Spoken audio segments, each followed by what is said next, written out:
1 Corinthians chapter 12. Now about the spiritual gifts, the special endowments of supernatural energy, brethren, I do not want you to be misinformed. You know that when you were heathen, you were led off after idols that could not speak habitually as impulse directed and whenever the occasion might arise. Therefore, I want you to understand that no one speaking under the power and influence of the Holy Spirit of God can ever say, Jesus be cursed. And no one can really say, Jesus is my Lord, except by and under the power and influence of the Holy Spirit. Now there are distinctive varieties and distributions of endowments, gifts, extraordinary powers distinguishing certain Christians due to the power of divine grace operating in their souls by the Holy Spirit, and they vary, but the Holy Spirit remains the same. And there are distinctive varieties of service and ministration, but it is the same Lord who is served. And there are distinctive varieties of operation of working to accomplish things, but it is the same God who inspires and energizes them all in all.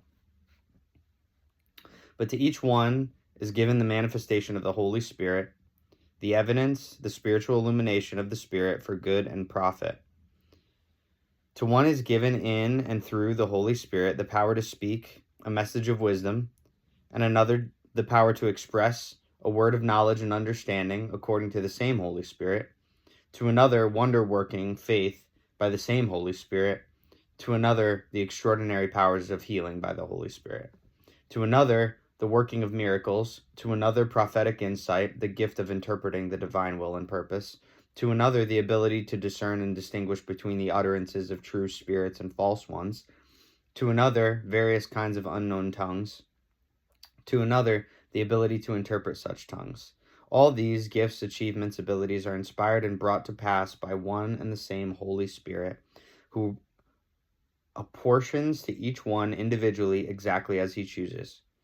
For just as the body is a unity and yet has many parts, and all the parts, though many, form one holy body, so it is with Christ the Messiah, the Anointed One. For by means of the personal agency of one Holy Spirit were we all, whether Jews or Greeks, or slaves or free, baptized, and by baptism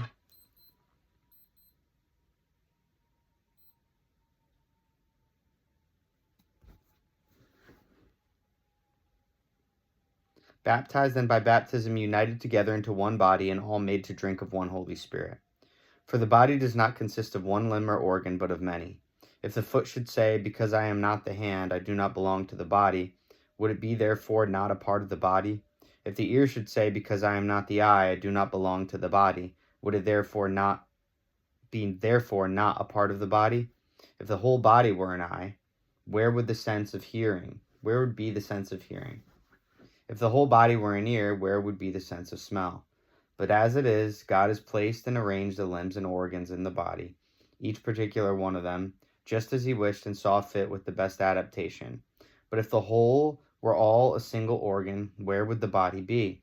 And now there are certainly many limbs and organs, but a single body. And the eye is not able to say to the hand, I have no need of you, nor again the head to the feet, I have no need of you. But instead there is absolute necessity for the parts of the body that are considered the more weak. And those parts of the body, which we consider rather ignoble, are the very parts which we invest with additional honor, and are unseemly parts, and those unsuitable for exposure, and treated with seamliness, modesty, and decorum. Which our more presentable parts do not require. But God has so adjusted, mingled, harmonized, and subtly proportioned the parts of the whole body, giving the greater honor and richer endowment to the inferior parts with apparent importance, so that there should be no division or discord or lack of adaptation of the parts of the body to each other, but the members all alike should have a mutual interest in and care for one another.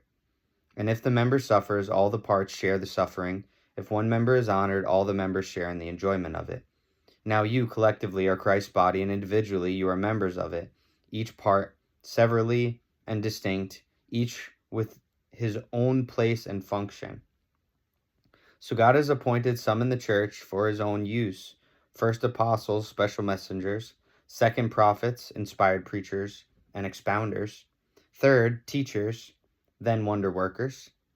Then those with ability to heal the sick, helpers, administrators, speakers in different unknown tongues. Are all special messengers? Are all prophets inspired interpreters of the will and purposes of God? Are all teachers? Do all have the power of performing miracles? Do all possess extraordinary powers of healing? Do all speak with tongues? Do all interpret? But earnestly desire and zealously cultivate the greatest and best gifts and graces, the higher gifts and the choicest graces. And yet I will show you a still more excellent way, one that is far better and of the highest of them all, love. Chapter 13. If I can speak in the tongues of men and even of angels, but have not love, that reasoning, intentional, spiritual devotion, such as is inspired by God's love for and in us, I am only a noisy gong or a clanging cymbal. And if I have prophetic powers, the gift of interpreting the divine will and purpose, and understand all the secret truths and mysteries and possess all knowledge, and if I have sufficient faith so that I can move mountains, but have not love, God's love in me, I am nothing, a useless nobody.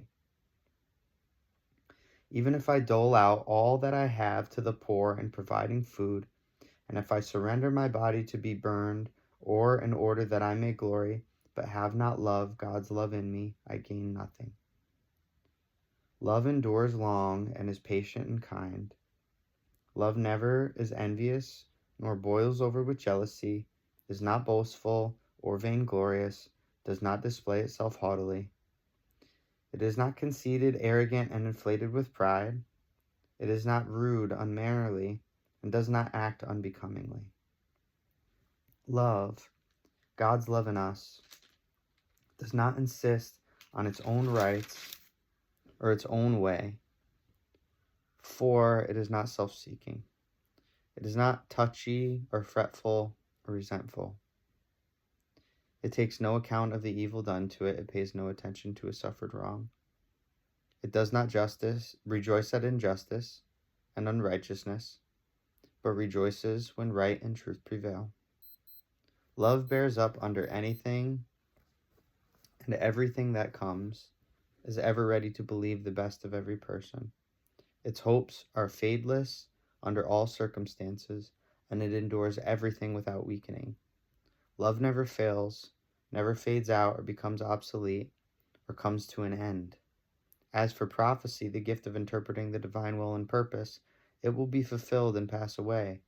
As for tongues, they will be destroyed and cease. As for knowledge, it will pass away, it will lose its value and be superseded by truth. For our knowledge is fragmentary, incomplete, and imperfect, and our prophecy, our teaching, is fragmentary, incomplete, and imperfect. But when the complete and perfect total comes, the incomplete and imperfect will vanish away, become antiquated, void, and superseded. When I was a child, I talked like a child, I thought like a child, I reasoned like a child. Now that I've become a man, I'm done with childish ways and have put them aside. For now we are looking in a mirror that gives only a dim, blurred reflection of reality, as in a riddle or enigma. But then, when perfection comes, we shall see in reality and face to face. Now I know in part imperfectly, but then I shall know and understand fully and clearly, even in the same manner as I have been fully and clearly known and understood by God. And so faith, hope, love abide, faith, conviction, and belief, respecting man's relation to God and divine things. Hope, joyful and confident expectation of eternal salvation. Love, true affection for God and man, growing out of God's love for and in us. These three, but the greatest of these is love.